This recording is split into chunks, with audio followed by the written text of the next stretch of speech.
Hello friends, তো তোমরা সবাই কেমন আছো? আমি তো অনেক ভালো আছি। আর আজকে আমি একটা জায়গায় যাচ্ছি, সেটা তোমরা দেখতে থাকো।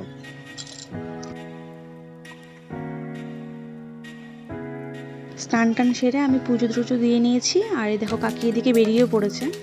তো এই দেখো আমাদের বাড়ির সামনে পুজো হয়েছিল, সরস্বতী পুজো। তা ওটাই তার প্যান্ডেলটা। তো এই যে আমি, এই দেখো আমরা চলে এসেছি কালীনারায়ণপুর।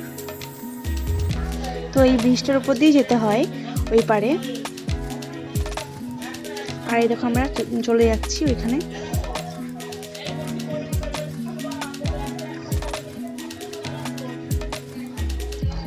এই দেখো আমরা এখান থেকে টোটো ধরে নিয়েছি, আর টোটো করেই যেতে হবে যেখানে আমরা যাচ্ছি। আসলে ব্যাপারটা হচ্ছে, আমার ভাই কদিন ধরে খরগোশ কেনার জন্য পাগল হয়ে যাচ্ছিল। এবার আমি রানাঘাটে অনেক খোঁজ করেছি, তো হলো সেভাবে পাচ্ছিলাম না। যেগুলো পাচ্ছিলাম সেগুলো অনেক বড় বড়, আমার ওই বড় বড় খরগোশ ভালো লাগছিল না। তারপরে আমি ভাবনা চিন্তা করলাম যে একদিন চল তাহলে বীরনগরেই যাই, ওখানে তো খরগোশ পাওয়া যায় শুনেছি। তো তো আমরা সেদিনকে বেরিয়ে পড়েছিলাম। তারপরে বেরিয়েছিলাম 11টার দিকে, আর বাড়ি ফিরেছিলাম মনে হয় 1:30টার দিকে। তো সেখানে মোটামুটি 30 মিনিট 35 মিনিট, তার থেকে একটু বেশি লেগেছিলো হয়তো। আমার ঠিক কতটা খেয়াল নেই, কারণ হলো তখন খুব এক্সাইটেড ছিলাম যে খরগোশ কিনতে যাচ্ছি। আমার এদিকে বাড়ির পরিবেশগুলো খুবই ভালো লাগে, এত সুন্দর বাড়িগুলো সব। আর হলো সবার বাড়ির সামনে মানে গার্ডেনিং প্লেস রয়েছে, মানে এটা আমার খুবই ভালো লাগে। দেখো সবার বাড়ির সামনে কি সুন্দর গার্ডেন, প্রত্যেকটা বাড়ি খুব সুন্দর।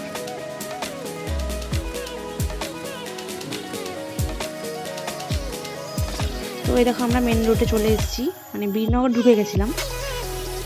তো এটা হচ্ছে বাজারের খুবই কাছে, বীরনগর স্টেশন থেকে মানে একদমই খুব কাছে হবে এটা। তো যারা খরগোশ কিনতে চাও বা অন্য কিছু পাখি টাখি মাছ যাই হোক, এখানে আসতে পারো। খুব আমি তো এখানে ফার্স্ট টাইম এসেছিলাম, তো আমার সত্যিই খুব ভালো লেগেছিল।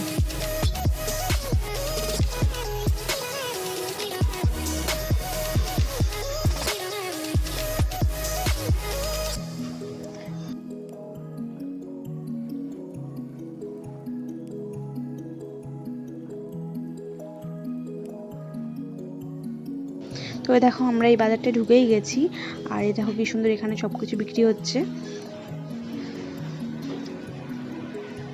সব থেকে সুন্দর লাগছিল এই ফুল গাছগুলো, আমি একটা ফুল গাছ কিনেও নিয়েছিলাম। তো এই দেখো কত সুন্দর সুন্দর ফুল গাছ, ফলের গাছ, অনেক গাছ ছিল।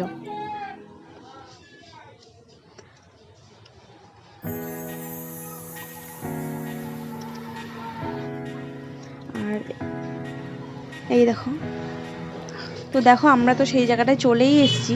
এই দেখো, আর এখানেই ছিল সেই খরগোশ। এই দেখো কত খরগোশ রয়েছে, অনেক রকম পাখি, পায়রা, টিয়া পাখি, অনেক ধরনের পাখি টাখি ছিল, মাছও ছিল। তো এই দেখো পায়রাগুলো খুবই সুন্দর ছিল। এখানে বদ্রি পাখিও আছে, এই দেখো। বেশ জায়গাটা আমার খুবই ভালো লাগছিল। তো আমরা তো ঘুরে ঘুরে সব দেখেই যাচ্ছিলাম, কারণ আমরা কখনো এখানে আসিনি। এই দেখো এখানে মাছ বিক্রি হচ্ছে।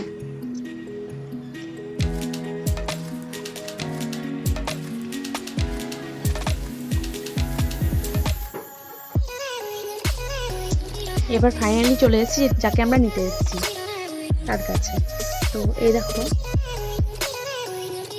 এই খরগোশগুলোর প্রাইস ছিল 300 টাকা জোড়া। তো আমরা দুটো নিয়েছিলাম।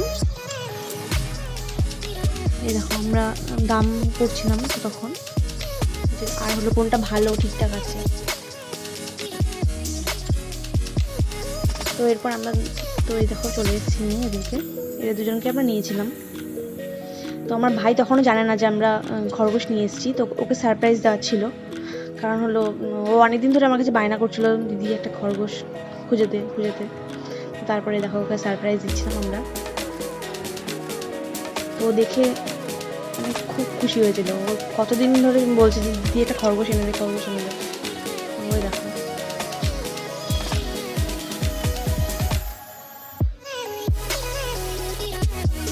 এই দেখো কত খুশি হয়েছে। দেখো ফাইনালি কত খুশি। আর খরগোশগুলো খুব দুরন্ত ছিল, দেখো খালি ছটফট ছটফট করেই যাচ্ছিল, এদিক যাচ্ছে একবার ওদিক যাচ্ছে, কি বলবো। তোমাদের যদি কারো খরগোশ টরগোশ কিনতে হয় তো ওখানে যেয়ে কিনতে পারো, কারণ ওখানে দামটা ঠিকঠাক আছে।